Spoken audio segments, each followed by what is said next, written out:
Okay students, as per your request अभी और दो डाउट्स बचे हैं बोले आप लोगों ने एक्सरसाइज 3.2 में. So I'm gonna clear these two doubts. After that, I'm gonna start exercise 3.3. Okay. So the first doubt is question number 19. So let us go through the question first. A trust fund has rupees 30,000 that must be invested in two types of bonds. Okay. तो इसका मतलब क्या है कि एक trust में 30,000 amount है. वो 30,000 अमाउंट को वो लोग दो जगह में इन्वेस्ट करना चाहते हैं. ठीक है. इन्वेस्टमेंट मतलब क्या है कि आप लोग इन्वेस्ट किस लिए करते हो कि आप कहीं पे भी इन्वेस्ट करते हो तो इंटरेस्ट में आपको पैसा मिलता है, इसलिए इन्वेस्ट करोगे. ध्यान से सुनो. A trust fund has rupees 30,000 that must be invested in two types of bonds. The first bond page 5% interest per annum and second bond page 7% per annum. मतलब क्या है कि एक सोच लो कि एक इंसान के पास 30,000 रुपीज है, वो दो बंदे को पैसा इंटरेस्ट में देना चाहता है. पहला वाला बंदा उसको 5% इंटरेस्ट देगा और सेकंड वाला बंदा 7% इंटरेस्ट देगा. सिंपल लैंग्वेज में समझा रहा हूं. यूजिंग मैट्रिक्स मेथड क्या बोला गया है? Using matrix method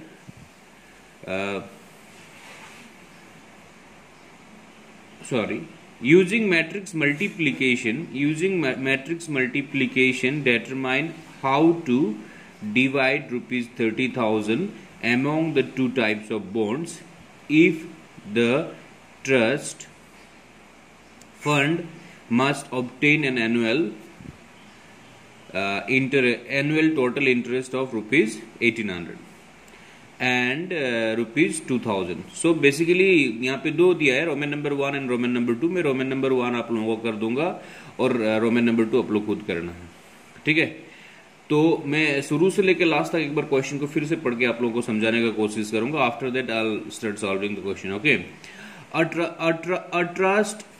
trust fund has rupees 30,000 that must be invested in two types of bonds. ध्यान से सुनो. एक ट्रस्ट के पास 30,000 है. मैं इसको सिंपल से समझाता हूं. सपोज आम द ट्रस्टी, मैं वो ट्रस्टी, मेरे पास 30,000 रुपीज है. मैं ये 30,000 रुपीज को दो जगह में इन्वेस्ट करना चाहता हूं. मतलब I can give this divide this 30,000 rupees into 2 persons, जिसमें से पहला वाला बंदा मुझे कितना परसेंट इंटरेस्ट देगा? 5%. और दूसरा वाला बंदा मुझे कितना परसेंट इंटरेस्ट देगा? 7%. तो अभी मुझे किस तरीके से ये पैसे को वो दो बंदे में डिवाइड कर देना है ताकि एक साल के बाद मुझे इंटरेस्ट कितना रुपीज मिलेगा? 1,800. फर्स्ट केस में क्या बोला? इंटरेस्ट कितना मिलना है? 1,800. Is that clear? और सेकंड केस क्या है? इंटरेस्ट कितना मिला है? 2,000. तो मैं फर्स्ट केस कर दूंगा, सेकंड केस को आप लोग फर्स्ट वाला केस को फॉलो करके कर सकते हो. जहां पे मैंने 1,800 लिया है फर्स्ट केस में, वो सिर्फ वो जगह में आप लोग कितना लेके करोगे? 2,000. तो आपको सेकंड केस का आंसर मिल जाएगा. ऑलराइट. तो चलो शुरू करता हूं. सोच लो कि ये 30,000 रुपीज था. This is the 30,000. सपोज मैंने फर्स्ट वाले बॉन्ड में कितना इन्वेस्ट किया? X. सेकेंड वाले बॉन्ड में कितना इन्वेस्ट किया? 30,000 माइनस X. क्यों? टोटल तो 30,000 था मेरे पास, तो मैंने पहले बंदे को X रुपीज दे दिया, तो सेकेंड बंदे को मैं कितना दूंगा? 30,000 माइनस X. ये बस सिंबॉलिक है. अभी इसको मैथमेटिकल वे में let amount invested in first bond be rupees X. देखो ये फर्स्ट बॉन्ड में मैंने कितना रुपीज इन्वेस्ट किया बोला? X. And second bond be rupees कितना बोला? 30,000 माइनस X. ये जो सेकेंड बॉन्ड में मैंने कितना पैसा इन्वेस्ट किया? 30,000 माइनस X. अभी सुनो, जो पैसा आप इन्वेस्ट करते हो उसको प्रिंसिपल अमाउंट बोलता है. कॉमर्शियल लैंग्वेज में उसको क्या बोलता है? Principal amount. Therefore principal matrix, मतलब जो पैसा मैंने इन्वेस्ट किया उसको मैट्रिक्स मल्टीप्लिकेशन के जरिए सॉल्व करो बोला था, इसलिए प्रिंसिपल अमाउंट को मैं प्रिंसिपल मैट्रिक्स में दिखा रहा हूं. देयरफॉर प्रिंसिपल मैट्रिक्स बोल के कॉमा दिया, P is equal to X. This is the amount I invested in the first bond. हल्का गैप मेंटेन करो. 30,000 minus X. This is the amount I invested in the second bond. इसको row में रखा मैंने. उसके बाद next में आता है रेट ऑफ इंटरेस्ट मैट्रिक्स. क्या matrix? Rate of interest matrix. First वाले बॉन्ड में मुझे कितना परसेंट इंटरेस्ट मिल रहा था, 5%, और सेकंड वाले बॉन्ड में मुझे कितना इंटरेस्ट मिल रहा था, 7%। Is that clear? फाइन। अभी आप लोग पूछ सकते हो मुझे कि why you are writing the principal matrix in rows whereas in the rate matrix in columns. तो 2 सेकंड रुको, उसका जवाब आप लोग को मैं देता हूं। ओके, आफ्टर दैट टाइम कितना है, 1 ईयर, 1 साल के बाद इंटरेस्ट काउंट हो रहा है। तो this is the principal matrix. Principal matrix मतलब जो अमाउंट आपने इन्वेस्ट किया उसको प्रिंसिपल मैट्रिक्स बोला। रेट ऑफ इंटरेस्ट मैट्रिक्स मतलब आपको क्या रेट में वो लोग इंटरेस्ट पे कर रहा है, वो ये मैट्रिक्स हो गया। Time 1 year. अभी इसके आगे इधर आता है, ठीक है। अभी देखो, एज वी नो दैट, हम लोग क्या जानते हैं, interest is equal to principal into rate into time. क्या बोला? Interest is equals to principal into rate into time. ये फॉर्मूला है, सिंपल इंटरेस्ट का फॉर्मूला। तो सुनो, कुछ देर पहले मैंने बताया था ना, प्रिंसिपल मैट्रिक्स को रो में लिखा, रेट मैट्रिक्स को कॉलम में लिखा। क्यों? क्योंकि मैट्रिक्स मल्टीप्लीकेशन में क्या होता है कि फर्स्ट वाला मैट्रिक्स का रो से सेकेंड वाला मैट्रिक्स का किसको मल्टीप्लाई करते हैं, कॉलम को। That's why I just display the principal matrix in the form of a row and the rate matrix in the form of a column.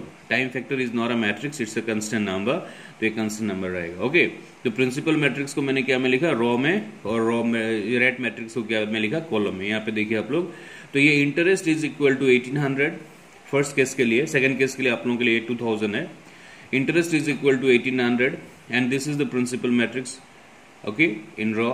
This is the rate matrix in column and into this is time period. Time period is 1 year. Per annum बोला था ना, इसलिए 1 year।